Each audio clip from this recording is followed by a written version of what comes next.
Hi, my name is Alexis Bizarski, and I have chosen Dr. Martin Luther King Jr.'s I Have a Dream speech. Martin Luther King Jr.'s birthday is actually January 15th, but the federal holiday is observed somewhere near that date each year. He was assassinated on April 4th of 1968 on the balcony of his hotel room in Memphis, Tennessee.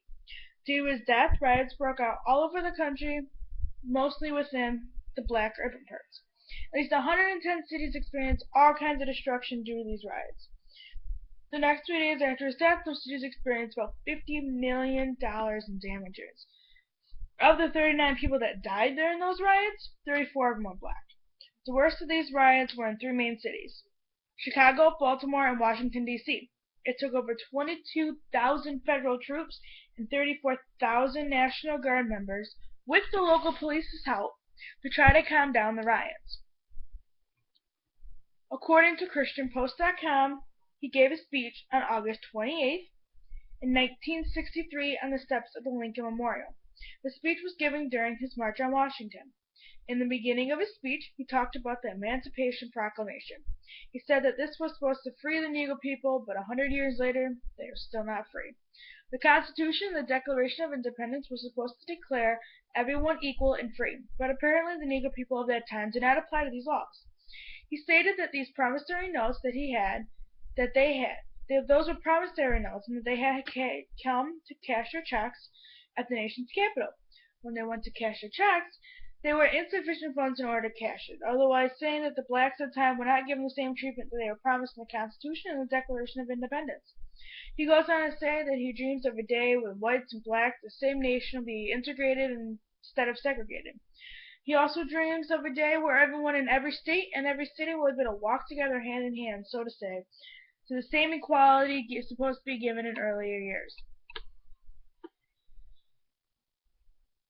2 months after King gave his speech, Congress passed the new civil rights law into effect.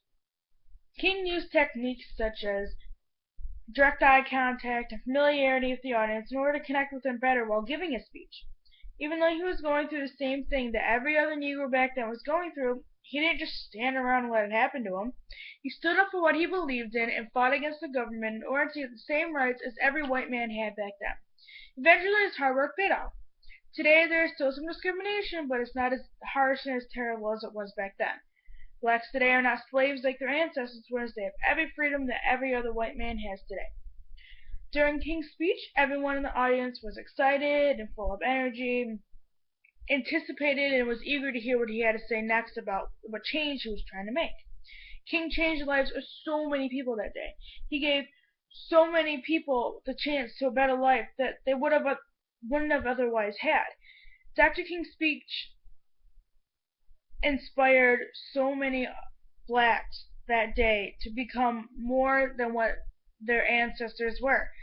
That speech encouraged them to go out and pursue a doctor's degree or lawyer degree or something that back then the blacks weren't supposed to think about having.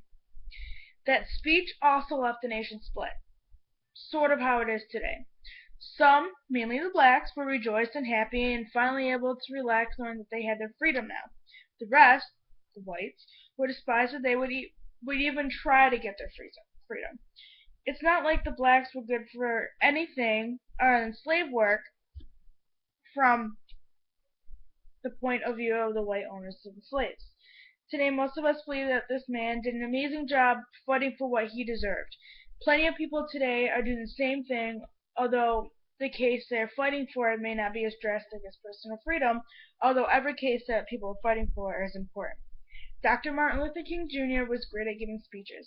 He's an inspiration to look up to. There's just one thing that he did that I think I have to work on better, and that's just timing. I tend to rush through my things while he took his time, was passionate about what he was talking about, and that's something I want to be able to do.